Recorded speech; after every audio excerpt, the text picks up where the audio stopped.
Friday morning, and we are inching closer and closer to my favorite holiday. I love Thanksgiving, even though I'm not invited this year to the traditional Thanksgiving get-together. That's okay. It's my favorite holiday. My daughter's home. Ava came home last night from England. Gabriel's here. He turns 16 on Sunday. 16, I can't believe it. So we'll watch some really bad football. We'll eat some really good turkey. And we have a lot to be thankful for this year with President Trump winning the election. Thank God that was the case. And I'm thankful because I got my buddy right here. He follows me every weekday morning at 10 a.m. right here on WABC.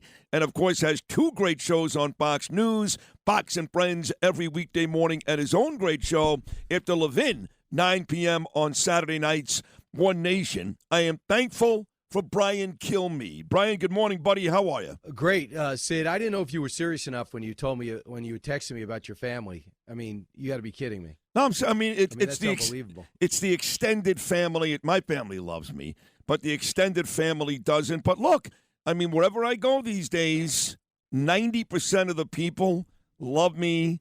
They go on and on. Your speech was great. Thank you for Trump. Thank you for Israel. You become this huge voice for everything that's right. But there is a small percentage of people that does include colleagues, family, and friends that are pissed off at the very least. You got to be going through the same thing. No.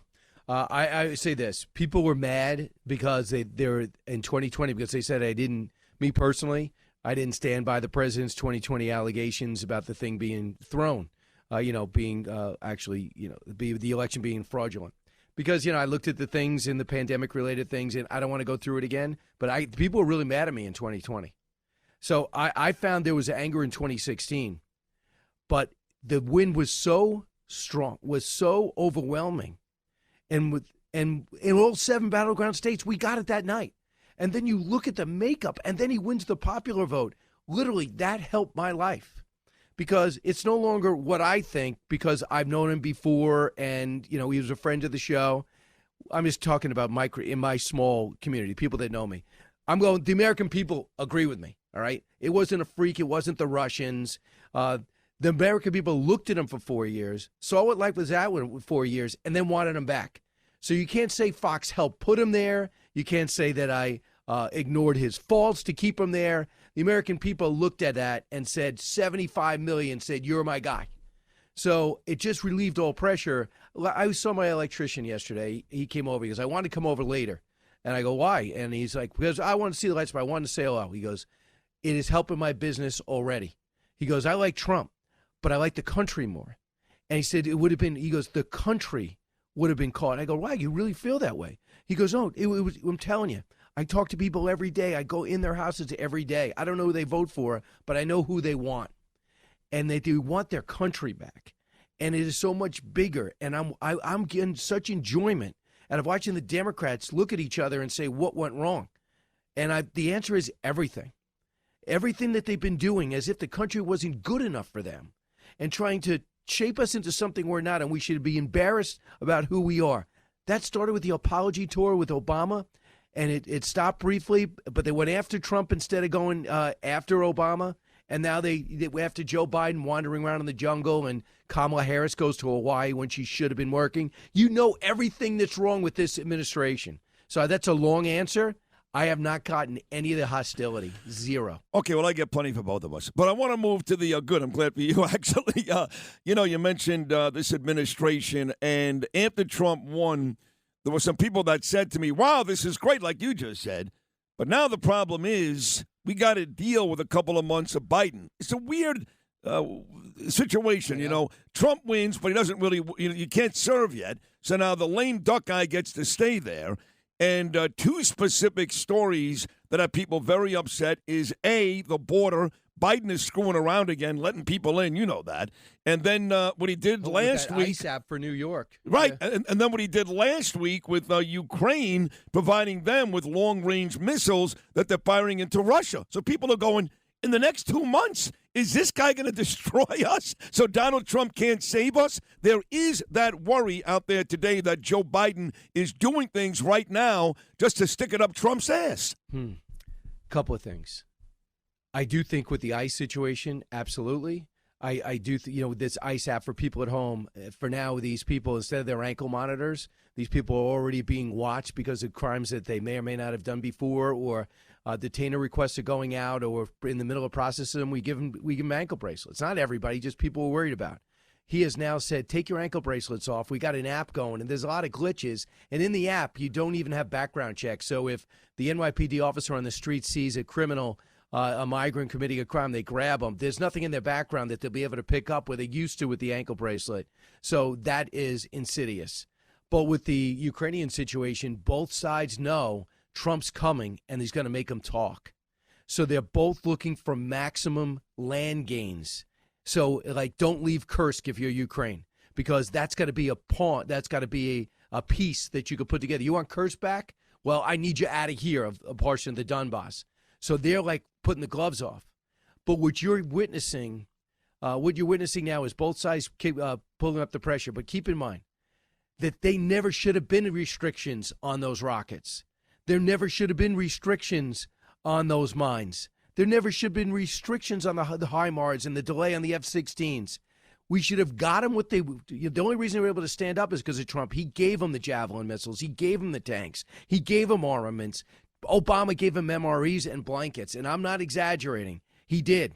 And even in the book that Woodward wrote, Biden would lament outside that Obama never took Putin seriously. And he left me this problem because he allowed him to take Crimea, told him he couldn't, and he got it anyway. So personally, Trump's proclamation to talk, to his credit, has got both sides going hard. And I do believe Vladimir Putin is the Hitler of our time, and that's not hyperbole.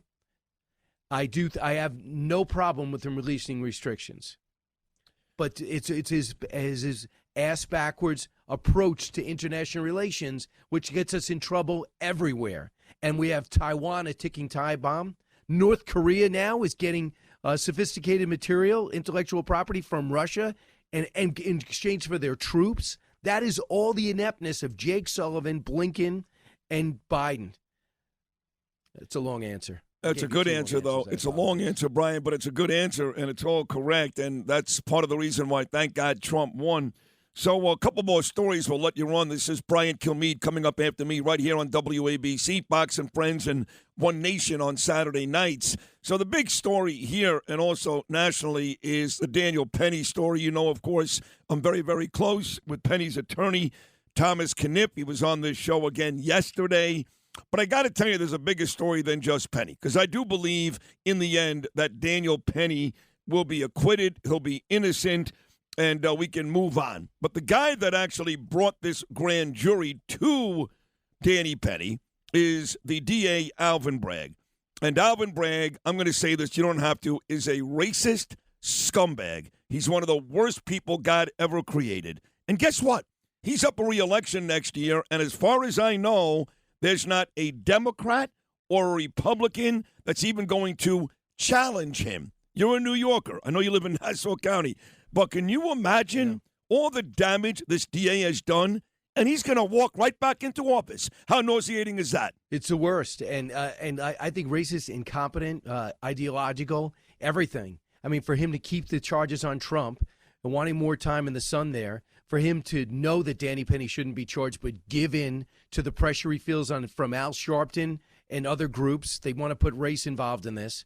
And at the same time, not letting ICE run free in New York City to do their thing, to get the illegal immigrants out. We are the capital of migrant crime. I don't think I have to tell you that Lakeland Riley's killer was in New York City at the Roosevelt Hotel and then was offered a free flight from this city to get him out. And he took it, lands in Georgia, and he kills, crushes this woman's head who had such a great life ahead of her. So we're seeing all things. He just has no interest in doing the right thing. I am hoping that he ends up the same way the DAs in Los Angeles and San Francisco. I wish we had a recall. I think it's incumbent on Republican leaders who are beginning to see the tide change a little to go out there and do a Lee Zeldin and start trying to get a campaign for that job. But in the meantime, I worry about these New York juries. I worry that they just will say, I'm tired of these white guys. I'm tired of these Marines. I feel bad for the Michael Jackson impersonator, and I'm going to seek revenge. And this guy could be looking at 18 years in jail. And yet everybody we know that knows Danny Penny, including the lawyer from Massapequa that you know, and I know, but not as well as you, right? Including that lawyer, know this guy's a perfect young man. Trying to be an architect, really? A Marine who plays in a symphony on his free time and took his AirPods off and asked a stranger to hold his phone while he stepped up and subdued this lunatic with drugs in his system and a rap sheet that reads like the Encyclopedia Britannica that's not allowed to enter into this. So this case is so much more than just Danny Penny. Final 2 minutes, Brian Kilmeade. You're also a great sports guy. I love when you guys do like interviews. Like a couple days ago, Denver's playing great. The rookie quarterback, Bo Nix. You had John Elway on your morning show. I saw that. So, there's football news. Daniel Jones, his goodbye statement for the Giants yesterday. Rex Ryan, is he coming to the Jets? The Jets fired their GM, Joe Douglas, a couple of days ago. But baseball is a big story because for the second time in a couple of years, New York Yankees superstar Aaron Judge won the MVP, and deservedly so. Monster year, 58 more home runs, more RBI this year than back a couple years ago when he hit 62 home runs. But watching him speak yesterday, I could not get away from the stink, and it was a stink of his postseason performance and that lousy defensive effort in the last game against the Dodgers. I hate saying it. Guy had a great year. He won the MVP. He deserved it. But all I'm thinking about is, man with a chance to really become a real Yankee star. Guys that step up in the World Series, the Yogi Berras, the Derek Jeters, the Mickey Mantles. Aaron Judge failed miserably. He is streaky, and he did. And I think that he's the type of person that if you asked him, I didn't see if he had a press conference, but Sid, if you saw him on the street or you sat him down, he would say, I'd give up the MVP for a World Series in a second. And I think there's no one who wanted it more than him, because he's got the demeanor of Jeter, the likability. He's got everything, and he looks like a superhero, for goodness sakes. But he turned it. This is what kills me. He turned it around in Game 4, and he began to hit the ball again, makes that error. I thought we were heading to – in my view, he was going to rage in Game 6 and 7 because he had turned it around at the plate suddenly and made that didn't make the catch he should have made. They lose that stunning game, and that's the last taste in his mouth. I think they got to go back and look and see what's the difference. You could figure this out on film and in mindset. And what is he, 32? Yeah. I think they're gonna have another shot at this if they could sign Soto again. Well, they're not going to. I think to. the drama. They're not going to. Who do you think is going to be Mets? I do, 100%. You don't think it's going to be Boston or the Dodgers? No, I don't. No, listen, the how much Phillies could enough with the Dodgers? My God, how many guys you want to put there? They got Mookie, they got Freddie, they got Ohtani. I mean, Toronto takes more money in taxes than New York does. Doing the deferred. Yeah, but you know the thing. They're deferring all this money. No, I know. So Ohtani it doesn't even did work that. against their cap. Yeah, I know he did that. Yeah. So is it fair to say then, as we wrap up this great conversation, One Nation comes our way tomorrow night, 9 p.m. on Fox News. Is your first guest going to be Aaron Judge? You know what? I don't have the sheet in front of me. It might be. So I wish I had my rundown, Sid. So tune in and see if it's Aaron. Right. The rest of the country won't like it. But I am saying that we're going to handle immigration. I got Hulk Hogan on and Tyrus. Oh, wow. The two biggest men in the history. I'll have the most lethal show in the history of television. Yes. And then I will lead with a woman. Get this. That was hired unaccompanied minor shelter. She says, I thought I'd be playing puzzles, keeping these kids entertained with coloring books and to their relatives. Instead, she says, I watched as cartels came and picked these kids up with no relation to them because Biden wanted them out. She became a whistleblower. They fired her. She's speaking out. She's going to be my lead guest. Wow. That is a great story. We'll all be watching Brian Kilmeade, 9 p.m. tomorrow night, Fox News, One Nation. Tremendous job, of course, Fox and Friends, as we're talking right now on Fox News, and follows me 10 a.m. every day with a great radio show. Brian Kilmeade, do me a favor before Thanksgiving. One favor. And? Yes. Stay within yourself, Brian, please. No one has ever said that to me. It shows how much you care. Yes. And it shows you believe. Staying within ourselves should be the objective. Yes. All right? Go get him. All right, Brian, I love you, pal. There he is. you later. I turned the tables on Kilmeade right there. How about that? Brian Kilmeade coming up next at 10 o'clock. And as I said, Fox and Friends, One Nation will take a short break. Famed defense attorney, dear friend of mine for 47 years, the great Joseph Tacopina. He's coming up next.